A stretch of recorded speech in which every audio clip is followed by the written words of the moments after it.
Hi, everyone. If you're trying to quickly get your head around a major recent event, you're in the right place. That's the idea. We're diving into Operation Sindoor today. It's India's recent military campaign. A significant one. And our goal, well, it's simple.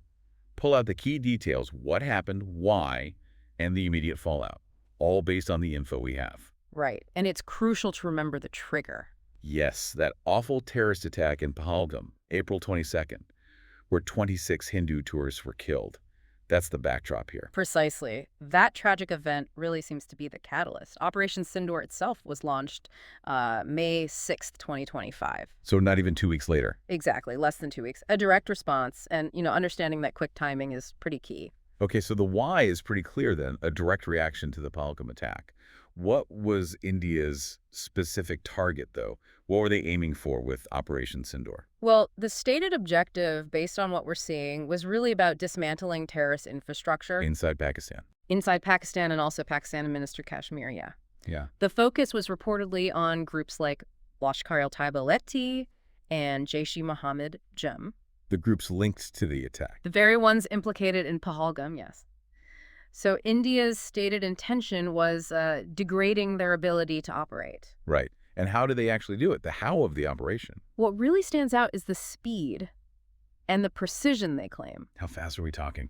The Indian Air Force carried out 24 missile strikes across 9 different locations, all within just 23 minutes. 23 minutes. That's incredibly fast for that many strikes. It is a highly coordinated, very rapid operation hitting targets in places like Bahawalpur, Muridke, and Muzaffarabad, less than half an hour. And they used advanced tech for this. Oh, yes. They deployed Rafale jets, which are quite sophisticated aircraft, Mhm. and they were armed with things like Scalp missiles, ASM hammer bombs, powerful stuff designed for, hitting hardened infrastructure. Okay, well.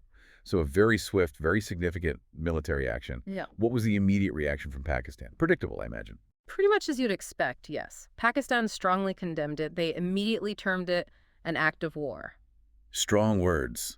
Did they mention casualties? They did. Pakistan reported civilian casualties and also claimed damage to religious sites from the Indian strikes. And Pakistan didn't just condemn, right? There was a military response. That's right. The situation escalated further. Reports indicate Pakistan claimed it shot down Indian aircraft in retaliation. Shot down aircraft. Okay. Yes. And they also began artillery shelling across the line of control. Sadly, this led to more casualties on both sides, a very quick, very dangerous cycle of action and reaction. This sounds incredibly tense. How's the rest of the world viewing this? The international community? Well, the reaction globally has been one of serious concern. Yeah. Understandably. Calls for calm, I assume? Widespread calls for restraint, yes. Mhm. Coming from various global leaders, international organizations. The main worry is clearly the potential for this to spiral into a wider regional conflict, given the history there. So major powers, the UN, they're involved. They've certainly weighed in, urging both India and Pakistan to de-escalate the situation immediately. It's a very tense moment. Okay, let's just recap quickly. So we have the Pahalgam terrorist attack.